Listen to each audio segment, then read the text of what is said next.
All right, Thursday morning. Hope you're up. Hope you're moving. Hope you're ready. So today's today, European Central Bank. We're about 30 minutes out or so from their monetary policy meeting and the announcement, what they're going to do with rates. Expectation is they're not going to do anything with rates, but really look into the press conference and the language coming out of that meeting. Now, as we've talked about, that euro has been on a tear lately. Hit that 1.20 mark last week.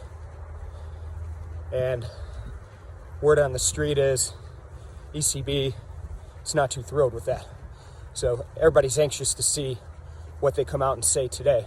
Ahead of that, euro's trading higher. Still got the pound trading lower with Brexit on the horizon and fears that they're not going to be able to come to a trade agreement with Europe.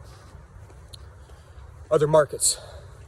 Equity markets trading lower after a strong day yesterday. Bit of a rebound from the bloodbath, which was the start of the week on Tuesday.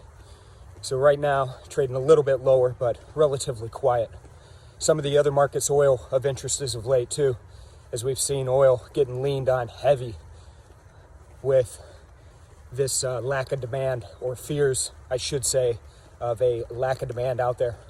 So it's going to be a big day again. Initial jobless claims coming out this morning.